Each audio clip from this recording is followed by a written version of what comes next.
The gossip. Let's be honest, in every single office you will find them. The gossip. They don't even need coffee to start their day. They just need a fresh piece of drama. You walk in on a Monday morning and they are already leaning against the printer, whispering. Their eyes are wide and they have that specific look, the one that says, "I know something you don't." They have a knack for appearing right behind you just as you're about to tell a secret. Their favorite phrase is, "I probably shouldn't say this, but..." They treat the office like it's their personal reality TV show. Their keyboard might as well have a tab open to a live blog of everyone's lives.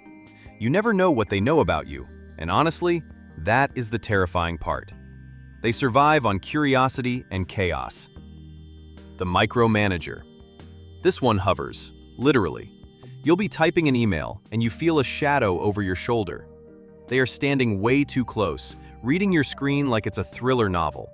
Their favorite sentence is, "Just checking in." They send you a calendar invite for a meeting to discuss the meeting you just had. They have a spreadsheet to track your spreadsheet. Their desk is right next to yours, but they still message you on Slack to ask what you're working on, every 20 minutes. They will rewrite your perfectly fine bullet points because they prefer a different shade of blue. They don't trust anyone to do anything, which is ironic because they also don't do any actual work themselves. They just oversee. And when you finally finish a task, they'll say, "Good, now let's review it together." It's exhausting, but secretly, they are terrified of losing control. The "I'm not a morning person." You'll usually spot this one around 9 a.m., and by spot, I mean hear them from across the floor, sighing dramatically at their desk. They are perpetually exhausted, even if they just had 10 hours of sleep. They walk into the break room like they are trudging through a swamp. Their eyes are usually half closed, and their hair looks like they just wrestled a bear on their commute. They are convinced that the sun is a personal attack on their well-being.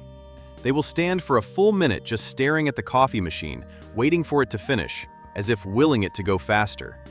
Their favorite word is, "Ugh." When you try to ask them a simple question, they respond with a glare that says, I know, just give me a moment." But here's the twist. After 11 a.m., they suddenly transform into the most productive person in the room. The quiet genius.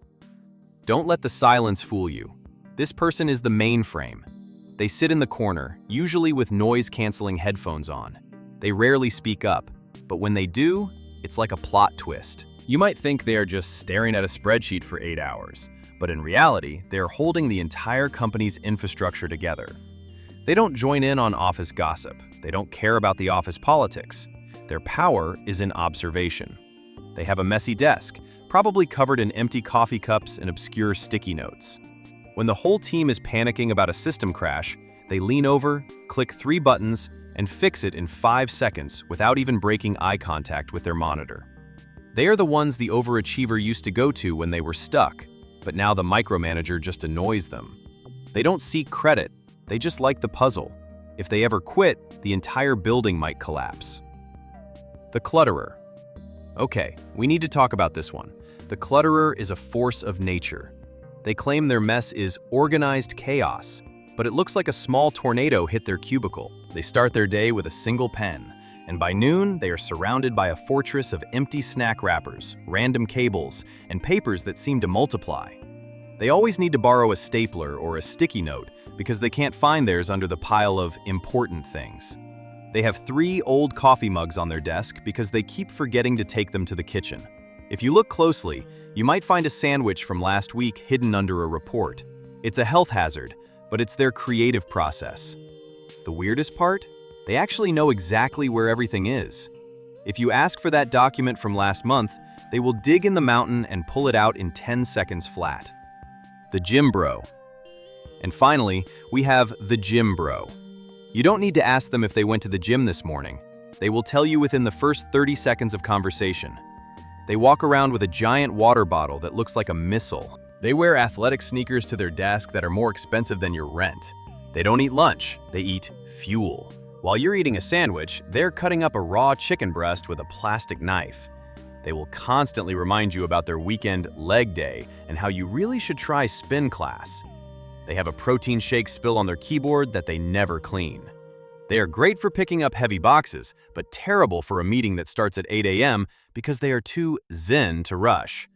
However, when the office is having a low-energy slump at 3 p.m., they are the loud, enthusiastic voice that drags everyone out for a walk. So, look around your office. Do you see these people? You probably work with all of them. The best part of the office is that it takes all these types to make the machine work. We need the gossip, the micromanager, and even that messy desk guy. Hit that like button and subscribe to the channel if you want more relatable content, and leave a comment telling us which type you are. Thanks for watching.